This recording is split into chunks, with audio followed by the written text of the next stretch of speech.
throughout the network. So with ACI, what we do is we have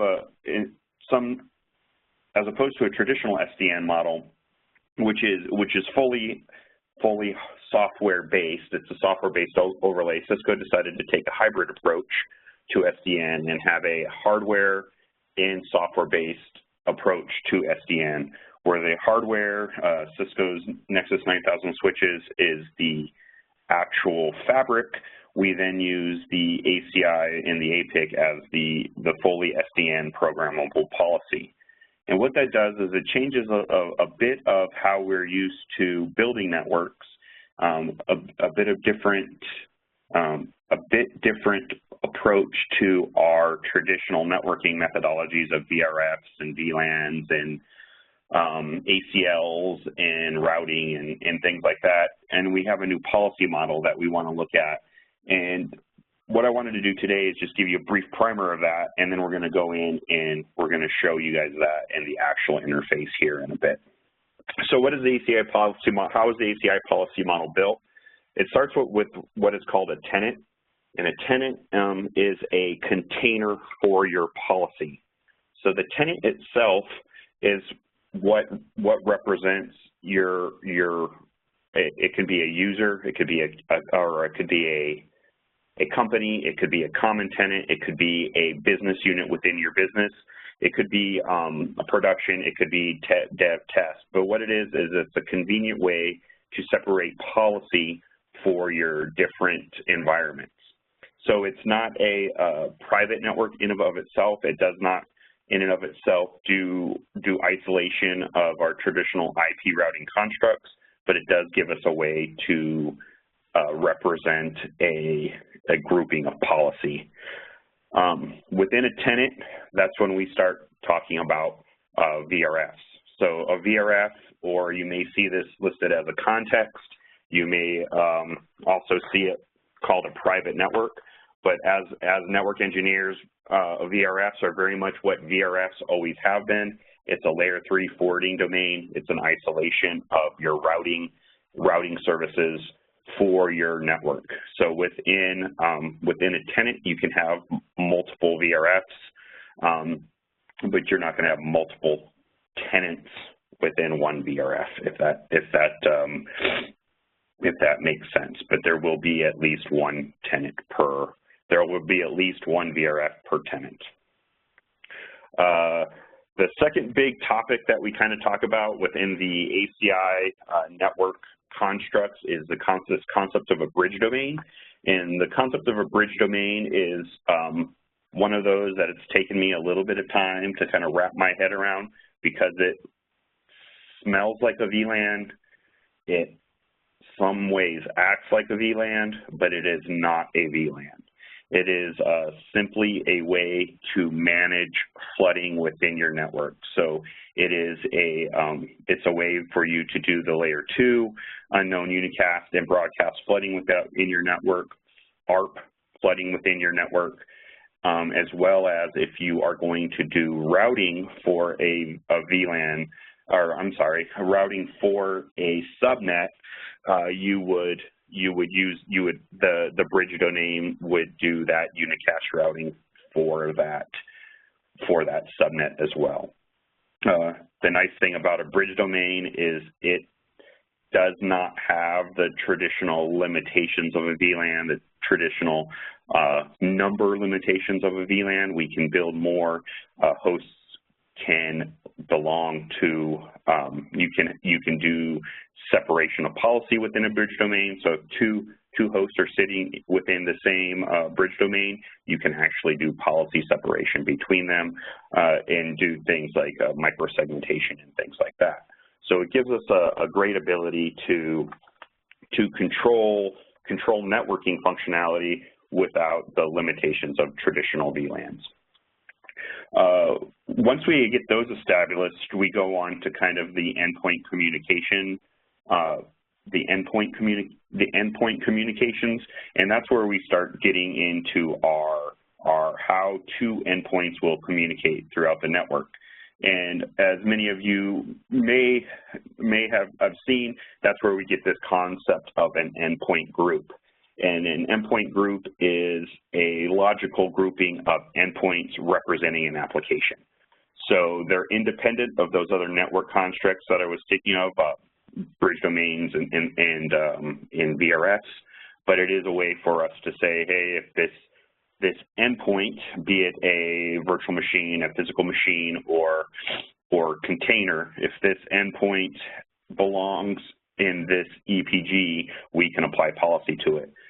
There are many ways to identify an endpoint. Those can be traditional VLAN tagging, IPs.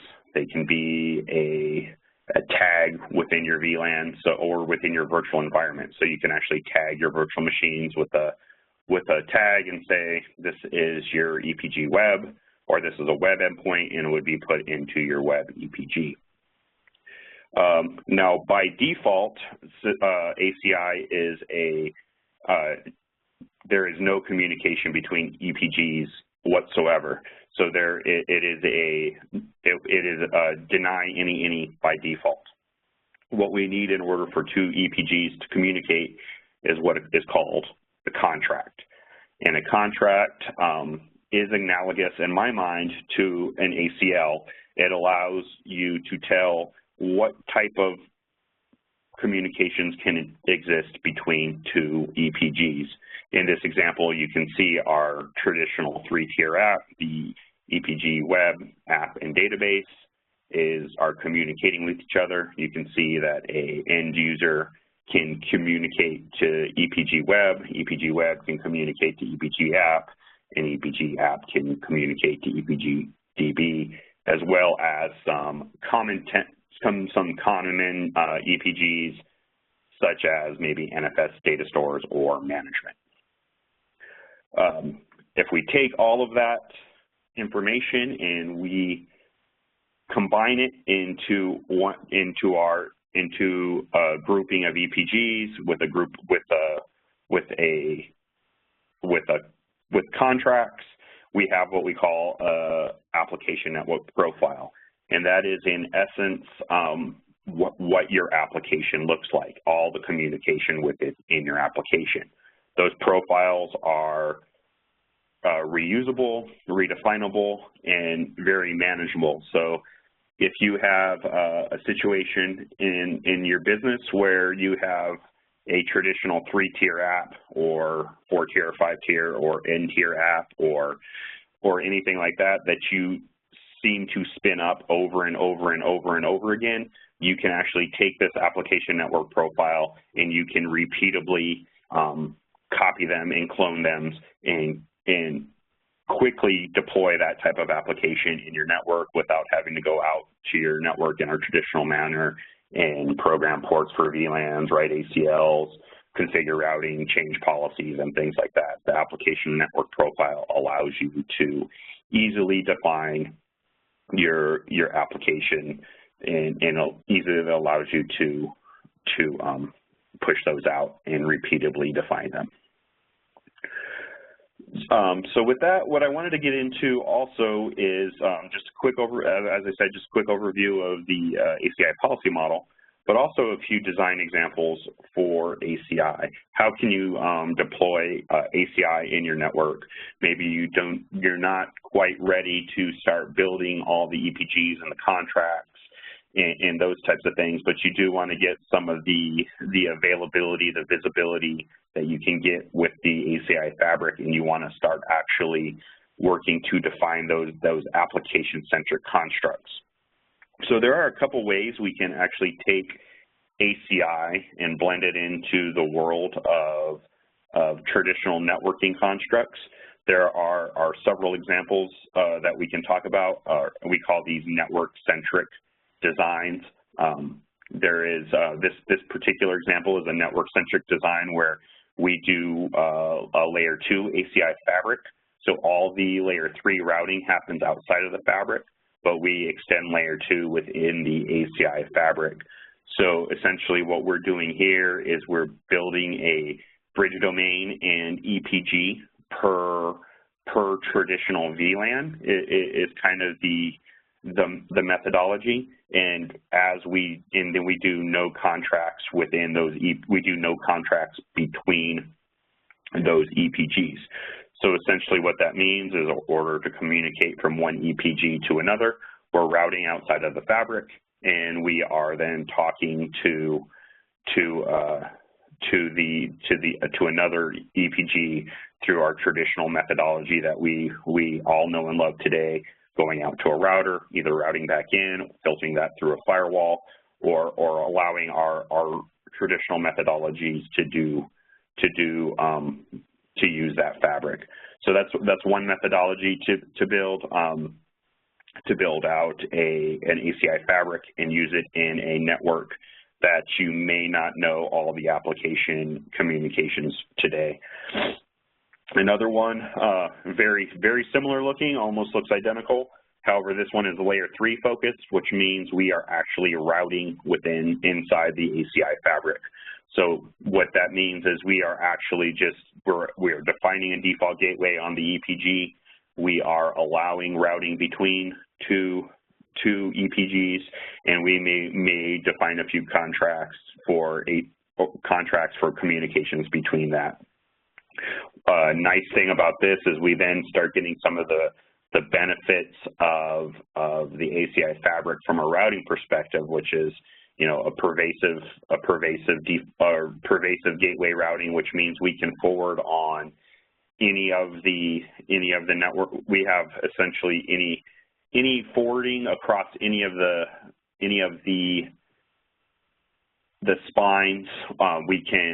We can do directed ARP, and we can see some of the ACI innovations, such as atomic timers and things like that, to get better visibility inside the ACI fabric. So once we look at those two together, we can actually take to the next step and do what we call a hybrid approach, where we're doing potentially some of the fabric is in a layer 2 or layer 3 type of mode, and then some of the fabric is in a ACI mode. So we can do, and in this instance, you can see we have our traditional network on the left-hand side. We have our ACI network. On the right-hand side, we're exchanging routes between the two, and we also have layer 2 extension between the two.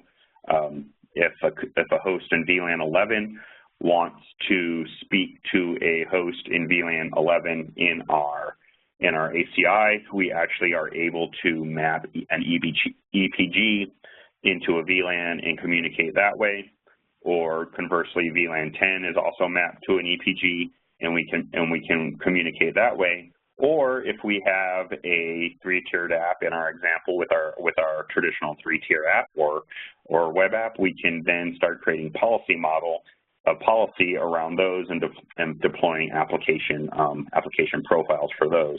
So that would be our hybrid approach to being able to communicate with our external traditional VLAN in layer 3 routing world, out to our ACI fabric, or out to or into our ACI fabric world in a kind of a stepwise and very controlled manner.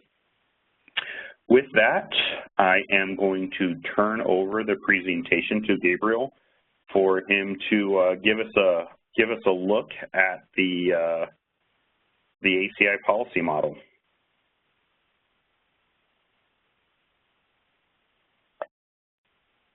All right, thank you very much. My name is Gabe Gillen. I'm a technical marketing engineer at Cisco ACI business unit.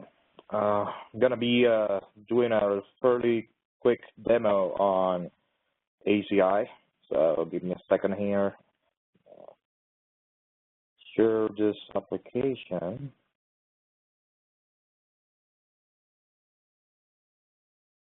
Okay. So please let me know if you're seeing my desktop right now. I am able to see it, Gabe. Perfect.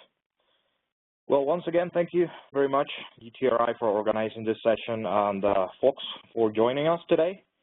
We're going to be having a look at the graphical user interface of ACI. I'm going to be creating a couple things here, contracts, going to be showing you how does the actual creation of these elements will affect a virtual machine that is trying to communicate with another one. And if we have some time, I might be able to show you some other things, show you around the interface. But in the very beginning, we're going to stick to the actual script, which is what I just mentioned. So, all right, so I've been disconnected. Okay. I'll try to connect again to these machines anyways. So I have a vSAR here. It does work with other hypervisors, so this is not the only one.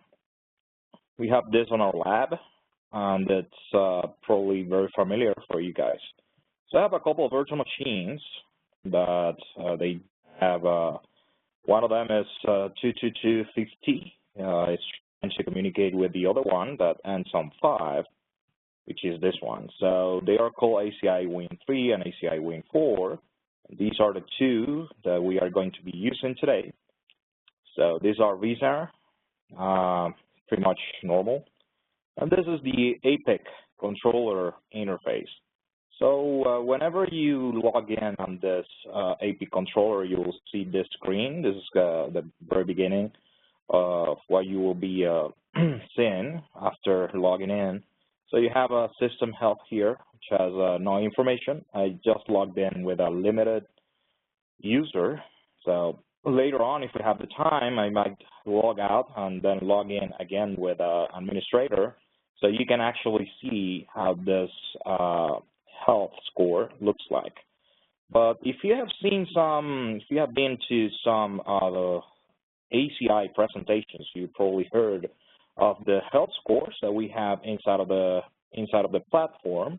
We do have some algorithms that allows us to measure certain things inside of the system and present it in a graphical way. So you have, for example, this health score here of 99, and these are related to elements that happens to be physical. So you have hardware here, a couple leaves and a couple spines, but we can also have this health score based on logical elements. So you can do health scores on EPGs, you can do health scores on application network profiles, and so on. So it's not only about the hardware, but also on the software. And pretty much this is why we say that ACI is the only solution in SDN that integrates overlay with underlay transparently. So there's no other solution out there that can do something like this, apart from some other very interesting and exciting things. So this is the first thing that you will be seeing. We are going to go into tenants right now. We have a bunch of tenants created already. We do all tenants. You'll see all the tenants that I have created in my ACI profile, in my ACI demo. So I'm going to double click on this one in particular, which is the one that I use. And then you'll see this. As you can see, you have also health scores for tenants. And then you can go down and have a look at health scores for other elements, as I said, EPGs and so on. So this case is for the tenant itself. We click here on application profiles. I have created one that is called test. So this application profile also has a health score over here. You can have a look. We do health here. You can have a quick look on which kind of elements. Obviously, we are only seeing one. But if you had many of them, then you will be able to see many of the application profiles here and see if there's any kind of problem. If it goes below 100, it's got 99, 98, it might not be too complicated, but if it goes to 70 or 60, then you probably have a problem there, and then you can identify it on a very graphical and intuitive user interface that we have here. So I'm getting away from my original objective, so I'm going to go back. So this is the topology of the application profile test that we are using today. I've created already a couple of EPGs here. So we have an EPG called web and an EPG called app. Trying to map a little bit to what we were talking a few minutes ago. related to the different layers of the application. So you can have 3-tier applications. It's very common, like a web app and a database that I didn't create. We're going to be using only 2 virtual machines today. This case is only 2. It can be way more than that. It is very interesting to have this kind of approach here. That's why it's called SDN, because you have your applications mapped into the actual network. All these that we are doing is being mapped, and all the policies that we will be creating here will be sent to the actual switches. So when we say that this is a hybrid approach, where we have switches that are hardware and an overlay that has, you know, all these features, all these cool features that you are seeing on the screen right now. All right, everybody, just hold tight. We'll get Gabe back here shortly, and we'll keep moving forward.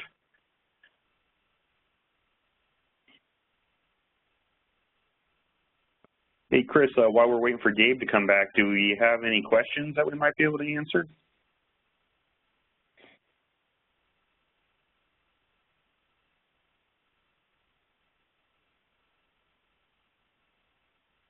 Yeah. I have one that's come in called, they're asking, does using ACI mean I have to change all of my current network infrastructure in order to make it work? So that is a good question, and I think the answer is today there have been some announcements. There have been some announcements where the Nexus 7K and the Nexus has been brought in as part of the ACI fabric. The extent of that integration is still pretty new, so I can't give you that. I can't give you a direct answer of how much we'll be able to do with your 7Ks today. But in general, the answer is yes. We will have to. We would have to have some type of ACI capable switch, which is currently the Nexus 9000s, the Nexus 9000 series of switches that would get us to ACI. Now, that being said, there are some other options that we could discuss, along with potentially doing something in the NXOS mode with software-defined services in scripting within the NXOS mode fabric, in doing some other Cisco-centric type of solutions, such as eVPN. So the short answer is yes. The long answer is, as always, it depends. Hopefully that answered it. It looks like Gabe may not be hearing us, because I see that he is still kind of doing the demo in the background, but we kind of lost his audio.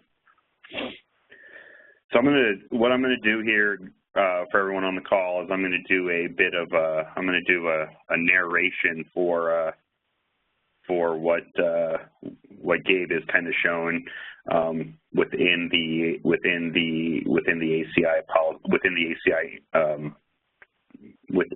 ACI interface.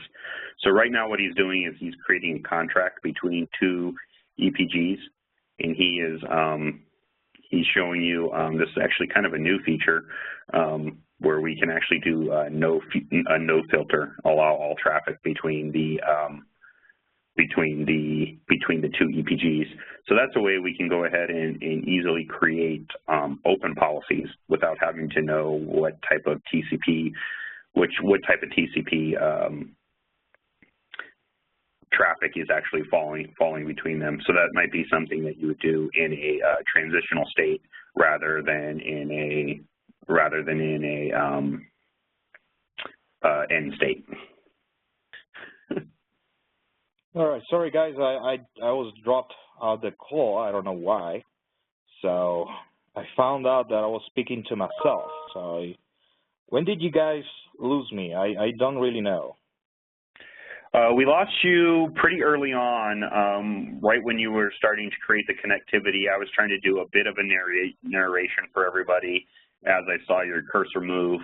So I was pointing out kind of the no filter, that no filter checkbox, that feature that has been added. I believe that was added in 1.2, maybe sooner, and just kind of trying to walk them through what you were doing as we got your voice back. So we kind of lost you more or less right at the beginning of the creation of that application policy.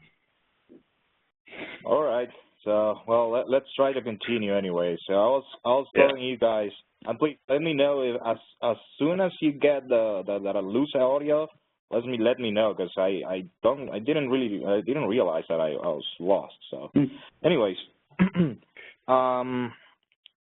then we can create a contract here. I was saying, I don't know if you heard that contracts, they look pretty much like access lists, but they are not access lists.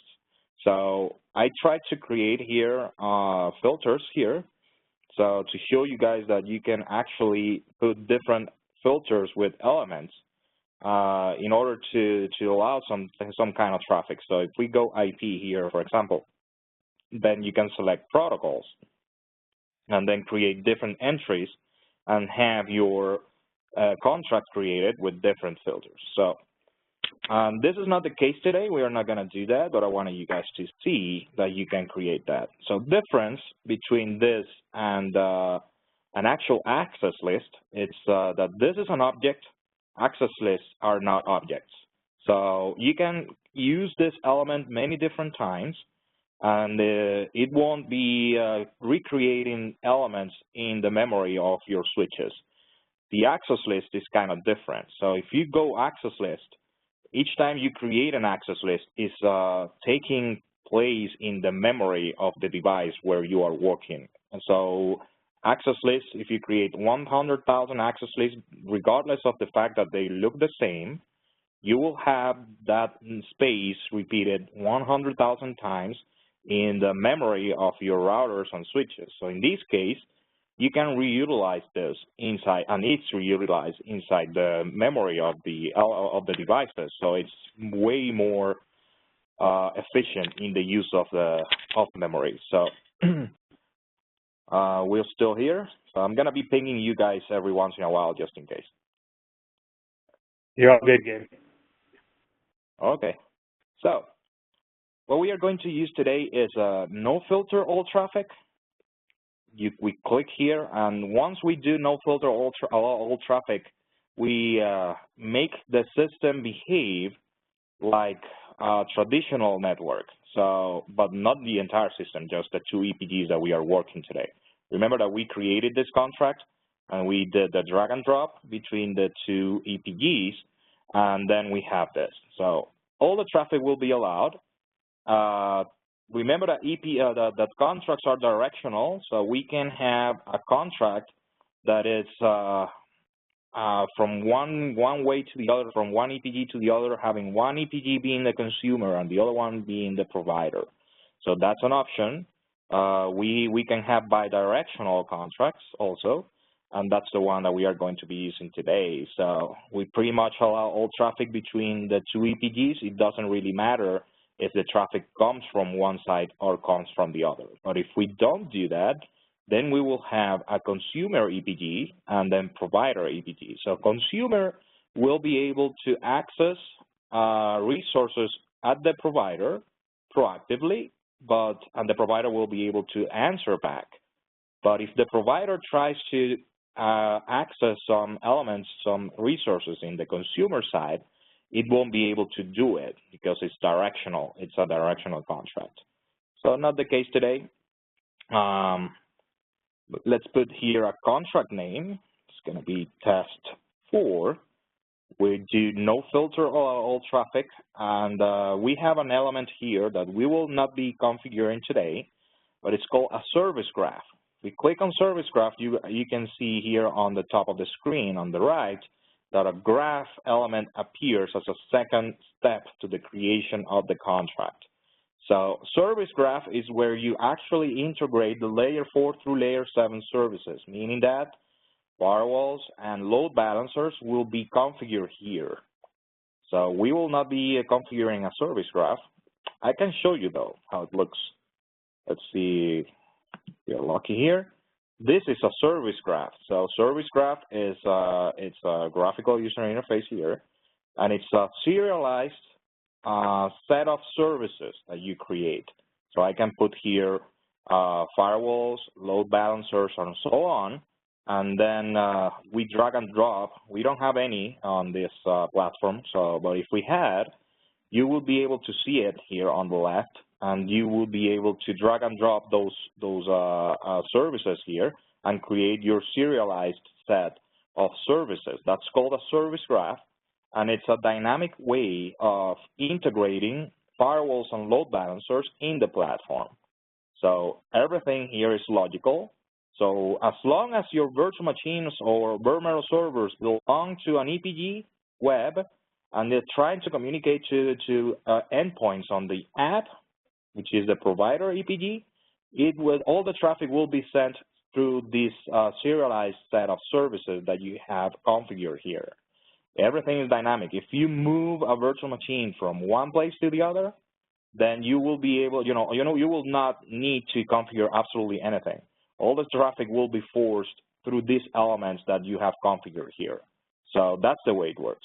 I'm not going to be doing that today, but it is interesting for you to see how does it work. How are we doing so far, guys? Oh, good, Gabe. Perfect. Thank you. It's going to be a little bit annoying, but I'd rather do this instead of losing myself for 10 minutes and having you guys abandoned here. So we have created this contract between these two EPGs. If we go back here to our virtual machines, you will see that we'll still not being able to do anything. The reason why is that is happening is because we haven't clicked on submit. We need to do that in order to acknowledge all the changes. If we can still use the left pane here in order to do all these changes. It's going to be a little bit more complicated. This is all drag and drop. If you do it on the left, then you will not have the need to do any submit things. Every time you create something, it's going to be acknowledged in the platform by default. But if you're using this drag and drop screen here, you need to do submit.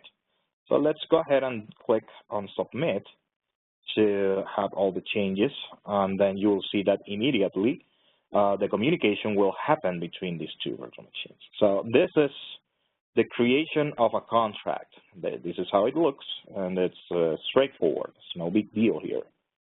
So there are other things that we can do. I wanted to show you something before continuing, and it's the integration with VMM. So if we go here to the vCenter and then click, for example, on ACI Win3, let's go ahead and have a look at the settings of this virtual machine. You will see in the network adapter 1, we have an work group here that has got an interesting name. So it's got the name of the tenant, if you can remember. Then you have the name of the application network profile. And then finally, you have the name of the EPG. So you can select. So if we go, for example, here, you will see the other EPG. So I can move this virtual machine to the other EPG without any kind of problems. So from a virtual machine administrator, you can have the possibility of moving the virtual machines to different endpoint groups. So endpoint groups can be, as we mentioned, if you are talking about network-centric mode, you can have an EPG mapped to a VLAN, for example. So when the traffic that is associated with this EPG tries to go out, it will be encapsulated. It will be encapsulated or tagged. It's going to be tagged, and then it's going to go with a VLAN to the outside world. So that's a network-centric mode. And then if you want to select another endpoint group, you can do it from here, and can be translated into a VLAN in the outside world if that's the approach that you're using. In this case, we are not using that. We are application-centric, so there is no VLANs associated here to the outside world. Actually, there's no outside world here, so this is not connected to the outside world today. So you have seen then that you have the possibility of selecting which EPG you want to be connected. We have the ACI Wing 4 that we can have a look here and see that it's actually on the other EPG. So it's on the app EPG. So ACI Wing 3 was on the web, and this is on the app EPG. And then we have created a contract between these two EPGs, as you have seen, and this has this is the effect. So we have the possibility of doing ping between these two machines. So so far, sorry. Okay. So far, so good. Okay. Now, I want to show you something. We have the possibility of doing. What we call the micro-segmentation here. So we are not micro-segmenting on a VM level. We are doing it on an EPG level. So we are putting virtual machines on bare metal servers on EPGs, and that's how we are working. That's what you have seen. But what happens if I need to micro-segment at a VM level for whatever reason? So let's say you want to block one IP address in particular, you want to block one operating system in particular, you want to block one virtual machine in accordance to their names, you can still do that. So we use something called the microsegment EPG. It's got a mu here with a small letter. EPG, and it's a microsegmented EPG, slightly different than the application EPG. So we drag and drop this microsegmented EPG here, and then we have we establish the EPG identity. So we can do, for example, let's say UEPG test. It's the name we're going to be using. So you can select the bridge domain. You need to select the bridge domain. For some reason, I'm not being able to select one. Let's have a look at it.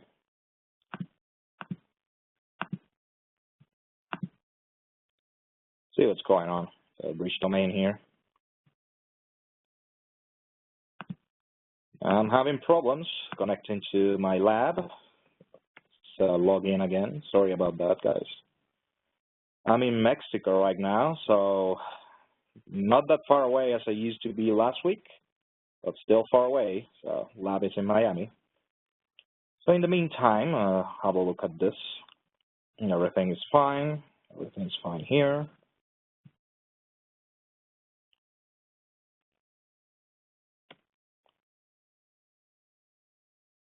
So my hotel connectivity is not liking me today.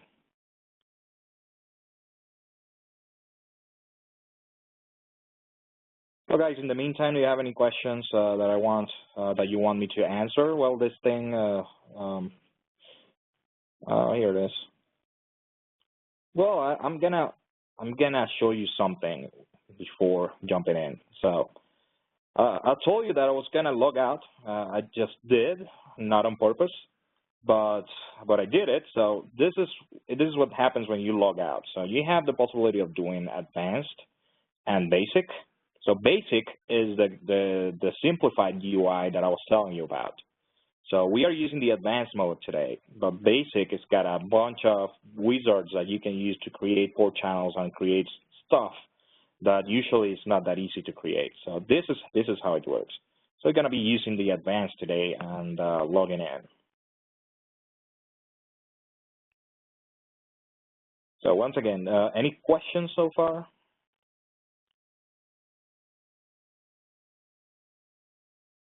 No, probably not. Any questions come in, Gabe, yet? All right, so let's continue with the demo right now. So we have logged in again. So we were going to jump in with a micro-segmented EPG once again, and then we see the creation of this micro-segmented EPG.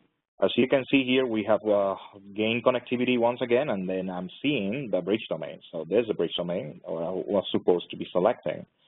So let's do this. UEPG test is a name, and then the attributes. This is the cool stuff. This is the exciting part of it. So we can select IP address, MAC address, or VM attribute filter. If we go with VM attribute filter, you can see here stuff like VM name, VM identifier, VNIC, data center, hypervisor, operating system, VMN domain, and so on. You can even create a custom attribute. If you go VM name, you can do operator here equals, ends with, contains, starts with, and so on. It is very interesting. So how you use this is it depends on your imagination and how do you actually need it. So let's say you have a convention on the VM names, and then you want to block certain virtual machines or isolate certain virtual machines that starts with whatever, then you can do that here with this operator and using the VM name. So that's an option. Many other things. See, operating system, it's another option. So you can create like contains, for example, and then put your value there, or you can just go with equals and select from a set of preloaded operating system names that you have here. So that's another option. It's pretty cool. You create your attributes name and then click on OK. We're not going to be using that. I'm not going to be using that today. So the one that we are going to be using is the IP address. So we have these two virtual machines. This one is a 222.50 that is trying to ping 222.5, okay? So we are going to create an attribute here of IP address. So for the IP address filter, you got to be careful of the names. We have a lot of objects in this platform. So convention on naming, it's very important. Once you have created thousands of objects, if you don't have any naming convention, then you will see the devil there. So you don't want that. So make sure that whenever you are implementing your ACI system, plan. Even if it takes you more time, even if it's double or triple the time, plan whatever you're doing. It's you're gonna be grateful that you did. So naming convention seems stupid, but it's not. So you need that. So go IP address. I'm gonna be putting this IP address fill as the name of the attribute, and then 222.50 is the actual IP address that I want to isolate. So this is what we are going to do. You will see IP address filter here. The name of the EPG is up, and then I will click on OK. So we have our EPG test created here. Obviously, as you can imagine, we haven't submitted changes. This is not going to be reflected. We need to associate a virtual machine manager to this if we want this to work. We haven't done it, so let's do that. It's straightforward.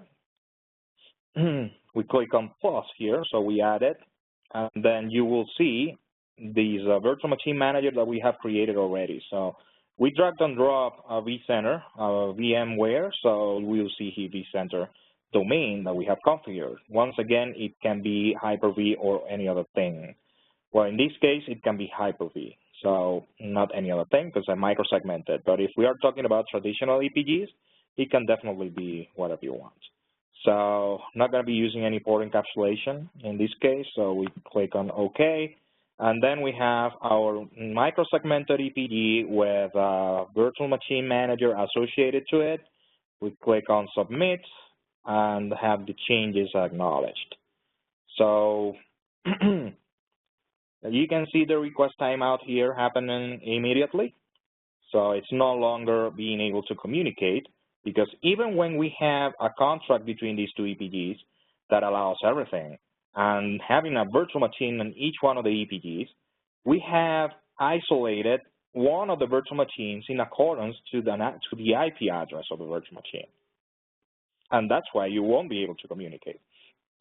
If we had more than one virtual machine on this EPG, the other virtual machines will be able to keep on communicating because we have isolated only one. So this is how micro-segmentation works in Cisco ACI. Having a look that, okay, my voice is still there, so happy with it.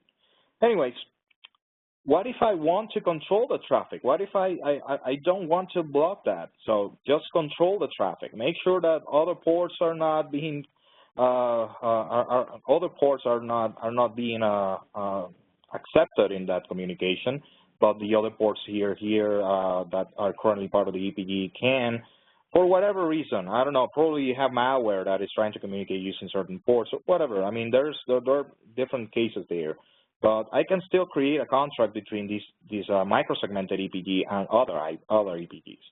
So first of all, we need to identify which virtual machine is where, because if we are going to create another contract, we need that contract to be this micro-segmented EPG and something that is on the other side. If we do micro-segmentation with the same EPG, it makes no sense. So let's double-click here on the EPG web and have a look at the show usage. This very interesting feature that we have here. So you have virtual NICs and then virtual machines. You see one virtual machine is there. You can still do that on vCenter, right? So you can go vCenter, edit settings on the virtual machine, and have a look at the where the actual network interface is connected. But I wanted to show you another way of doing that.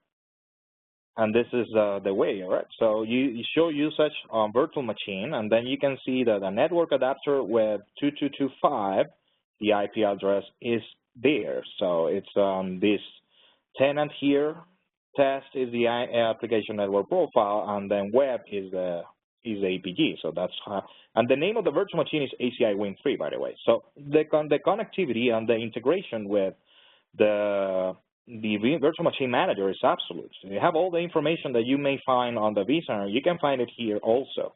So either way, you can go to both places and gather information.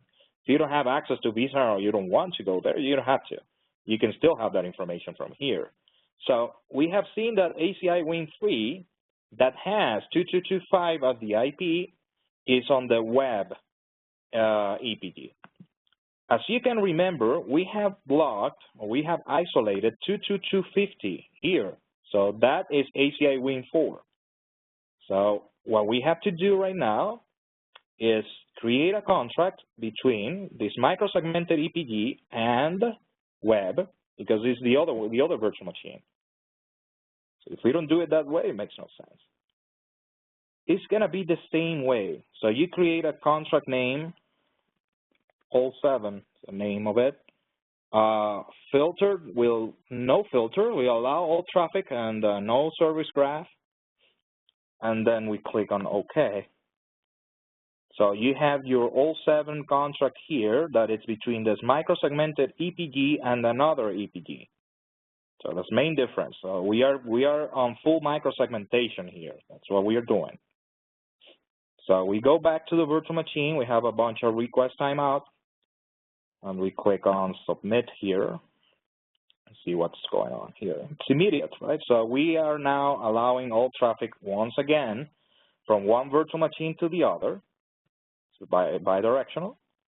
So, but the main difference is that we are doing it from a micro-segmented EPG. So one virtual machine only that also belongs to this EPG app is now isolated here, and we created another contract. So it seems like we are doing things twice, but I just wanted to make sure that you understood how can we do micro-segmentation at a VM level using ACI. So this is how it works. So if we remove this and remove this EPG, the communication will still be successful. So we can do that. So let's remove this contract once again. So let's go back here, delete the contract.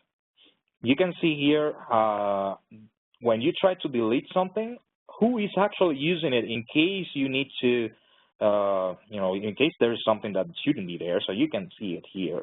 So in this case, I know that, no problem. So I'm going to remove it. So communication is going to fail once again. So fail communications, that's request timeout. Let's remove, go back to request timeout once again. Request timeout, make sure that you saw that. So let's delete this EPG. Once again, click on Submit, and voila, then you have your communication back on. So this micro-segmentation, I'm not sure how much time do I have left, but I'm going to leave you guys to decide if you want to see something else. Hey, Gabe. I have a couple questions come in.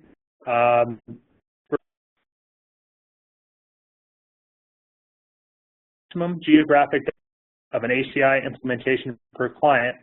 A use case would be, I'm thinking a single pane of glass. You're breaking up real bad, so I couldn't hear the actual question. Okay.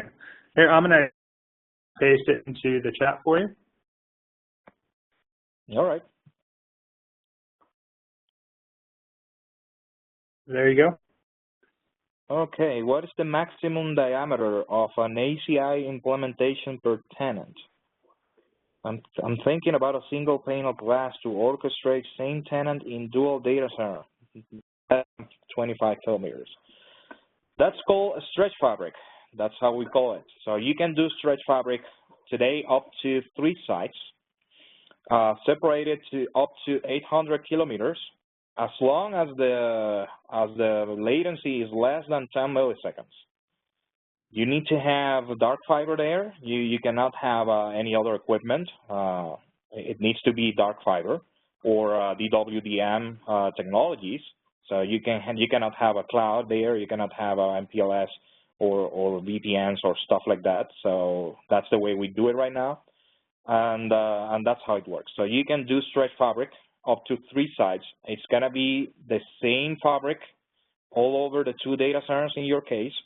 So the management is going to be the same. You're going to have 2 APIC controllers on one side, 1 APIC controller on the other, plus 1 passive APIC controller in case something happens. Remember that when we have APICs, the cluster is an odd number. So you either have 3, 5, and so on. So you cannot have 4, but if you have a cluster of 3, you can have a 4th that is passive. So in case something happens, you have your other APIC controller jumping in. So that's how it works. It's called stretch fabric, and definitely can be done. So hopefully that answers your question.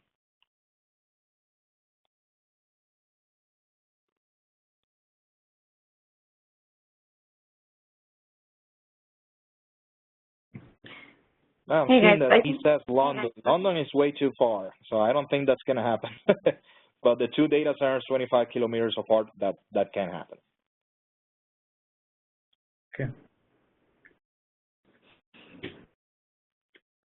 Okay, Gabe, I think we're just about 5 minutes past the hour now. So do you want to, are you at a point where you can wrap up the demo?